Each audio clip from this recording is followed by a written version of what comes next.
Welcome to part 5 of Beyond Two Souls. Now we're going into the My Imaginary Friend chapter.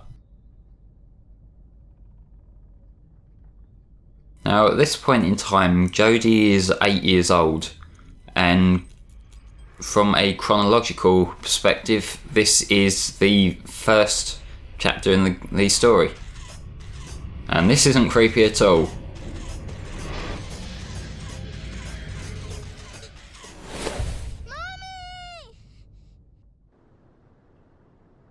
I do like me some ice visuals. The snowed areas in this game look really nice, and this isn't the only one like this we'll be seeing either.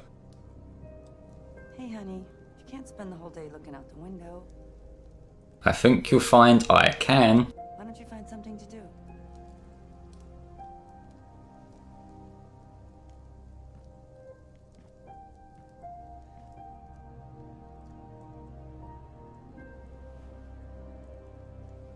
Now the first part of this chapter is mainly just walking around the house trying to find things to do. And it's for that reason that I really don't care for this chapter that much. Jodie, where are you going?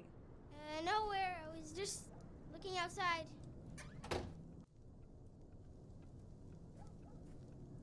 I don't like it in chapters like this where the first objective is just sort of kill time for a bit.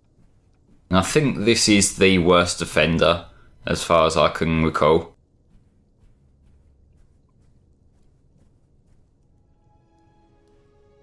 But when one of the attractions is sit on a chair and look out the window, you kind of know what you're in for, really.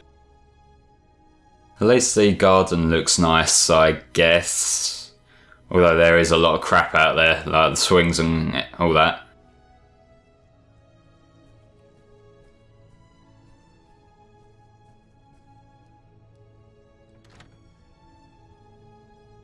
We'll be coming back here in a little while.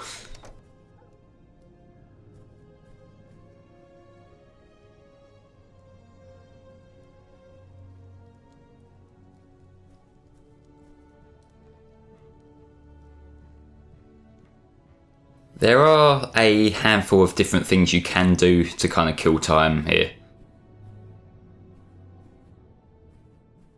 One of the things that I don't think I ever thought to show off is when you go into the bathroom, if you look in the mirror, Jodie will instinctively try to make faces, and there'll be a flash scene of entities coming in behind her. And that's kind of reminiscent of the first apartment chapter of Fahrenheit, because that kind of thing happens to Lucas Kane when he's got guilt on his mind. I love your car. Yeah. But in the meantime, let's play with some dolls. Really fast. I have no idea how to talk about this.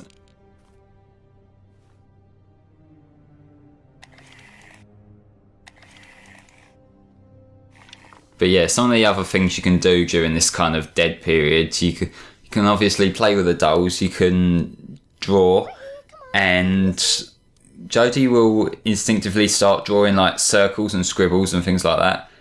And that actually, the shape it makes does foreshadow something from later on in the game, kind of indirectly, and it's a really subtle thing that might even be a coincidence, but I can't really give too much away at this point in time. And how is your husband? He's good. He's working. Why, he's so handsome. Stop that, Aiden. I told you I didn't want to play with you anymore. Why? Aiden makes playing with dolls more interesting. Come on now.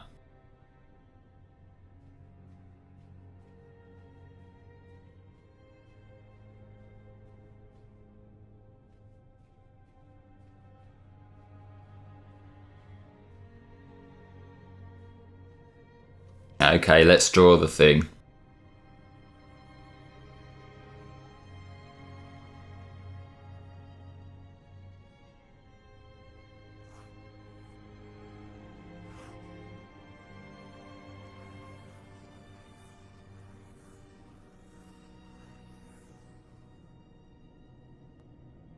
I don't think Jodie's quite as detailed at art as Ethan is in Heavy Rain.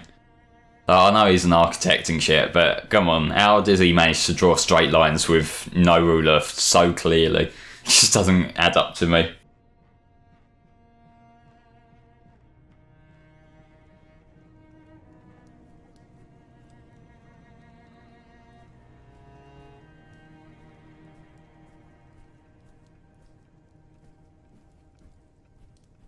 Now there is actually a trophy you can get in this chapter called Teammates, and what you have to do is use Aiden to help you steal a cookie from the cookie jar, which I think's pretty cool.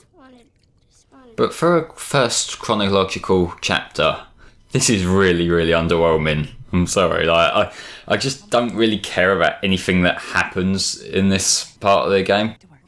Because the problem here is that it is just boring. Let's be honest, this doesn't make good gameplay, but it also doesn't work for the drama thing they're going for, because you won't watch characters just sort of fucking around doing nothing like this in a TV show either.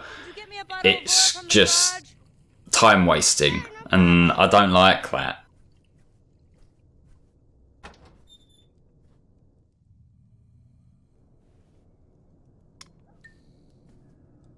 It feels a little bit odd having this connection to me, just because, as far as I know, very few houses over here have this sort of thing where you just walk straight into the garage from the house. Most of the time it's you go outside to the garage.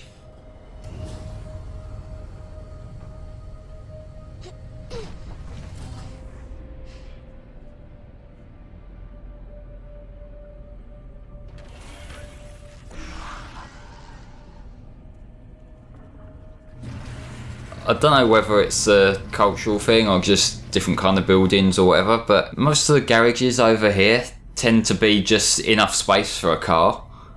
You don't get any of this sort of, you know, other space for stuff.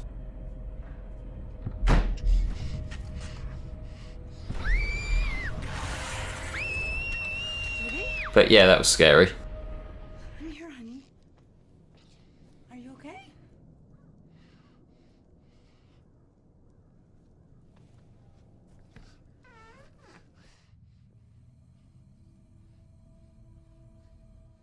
Oh, it's the light bulb, sweetheart. I've asked your father to change that 1,000,000 times.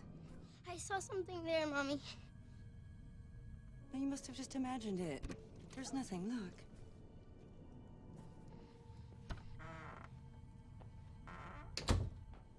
At this point, you know, 8 minutes in, I can't be the only one thinking, okay, is this going anywhere? I get that this is the foundation of Jodie's knowing about her entities and all that sort of stuff, but it really doesn't focus on that as much. We're spending more time just dicking around in the house, and that's just not what I want from the origin of this character who I'm going to be playing as the whole game, you know? Why don't you go outside and play? I'll call you when dinner's ready. And about time too.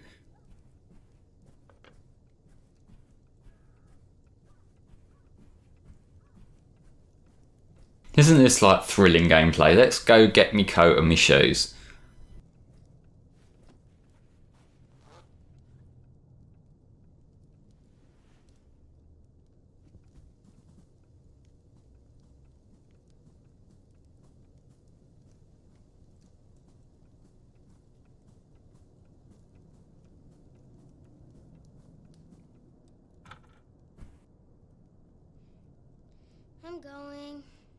I'm going. She sounds like she gives so little of a fuck about going outside to play there.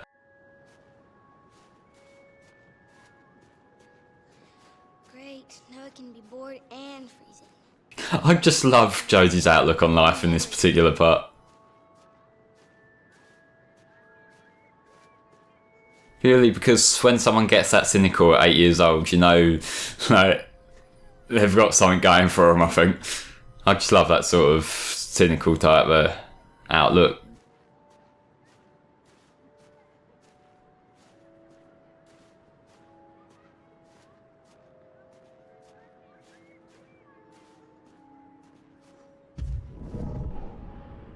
Let's just go play with Aiden on the swings, you know, just 'cause.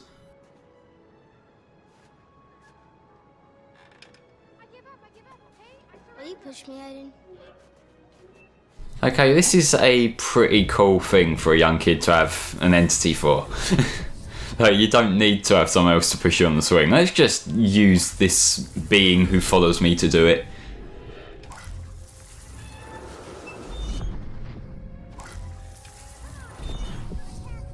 It must get a little bit lonely after a while though. At least Aiden won't just leave her left alone in a public park though. Cough, Ethan.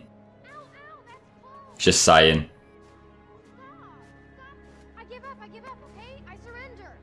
Let's go play with the normal children. The ones who don't have ghost powers. Ow, that's cold. Stop it. Show yourself, dumb. For some reason the camera was really janky during that part and I'm not sure why. Gotcha. Ow. I think I just found a way to have some fun. I'm gonna make you pay for that. Take that. Okay, I know we're not supposed to. Come on, we'll just play for 5 minutes and come back. Mom will never know. Time to be a rebel. Aiden, you're the best.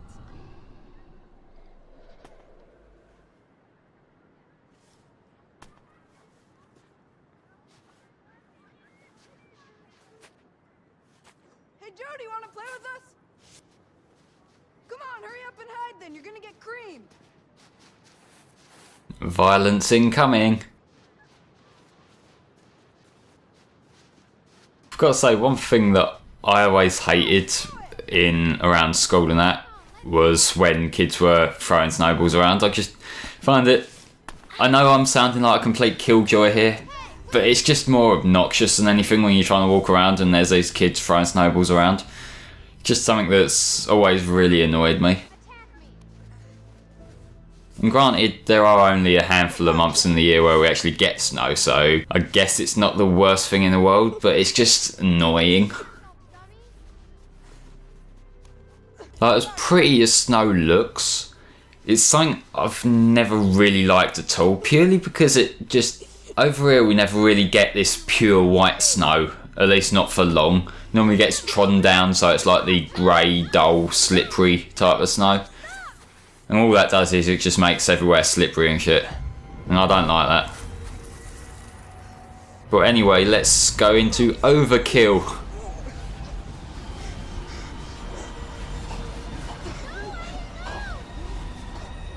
Yeah, if you properly go ahead and choke this kid, you do get a trophy called Uncontrollable. Did you see that? She nearly killed me. You know what she did Jody. to me? She's a witch. A dirty, rotten witch. What's going on here? She's a witch. I'm telling you. Jody Holmes is a witch. If I keep repeating myself, the point will be more valid. Come on. Get in the house. Now, this foster father is a kind of interesting character in that he is the understandable overreaction, because he kind of just screams a lot, but at things that you can understand why you'd be annoyed at your child about this. I'm sick and tired of your stories. Jody, this time you're really gonna get it. And now.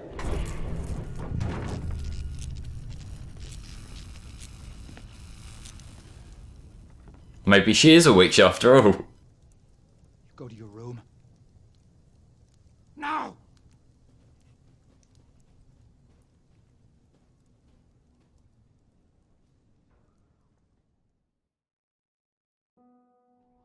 Try to get some sleep, sweetheart.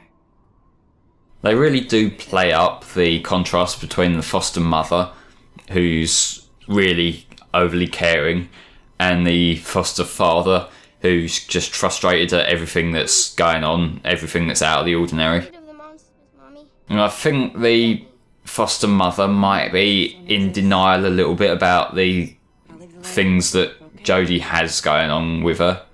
Get some sleep, sweetie.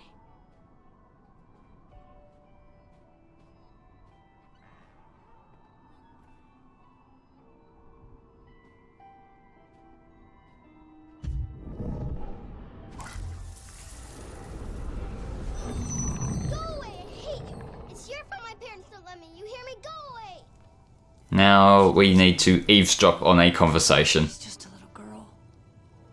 Little girl, you've seen what you can do, right? Susan, that's no little girl. Susan, that's a monster. Don't you dare talk about her like that. The things that are happening around her, they're not normal, and they're getting stronger, for the love of God. Well, to be fair, he has a point. Don't be ridiculous. Susan, that thing is like an uncontrollable animal. We have no idea what it's capable of. See, what these two need is they need a middle ground, and they're clearly not reaching it because there's him overreacting and her in complete denial. And that just isn't a healthy dynamic when you've got such an unusual situation. Susan, but not this. Not this.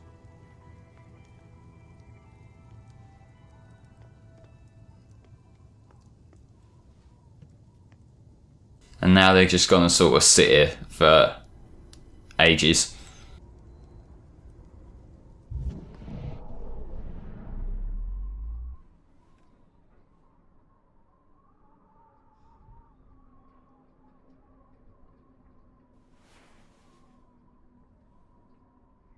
Laying in bed makes for even more thrilling gameplay. Although I am impressed with her ability to just fall asleep that quickly.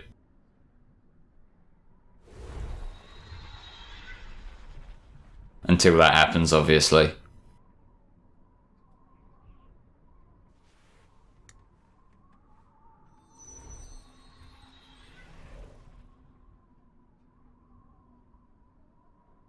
There's no reason to be scared, Aiden. We're going to sleep, and nothing is gonna happen.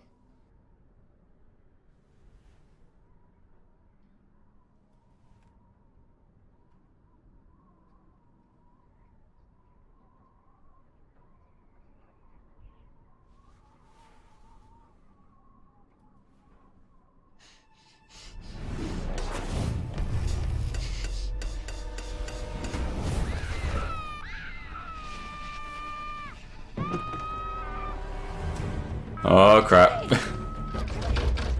So this seems to be a recurring thing that whenever the entity powers goes off, the door shuts and gets trapped. I noticed that in a few of the other chapters as well. Just make this scene even more overdramatic. You told me monsters didn't exist. You were wrong, Mommy, you were wrong. I'll see you next time for part 6 of Beyond Two Souls. See you then.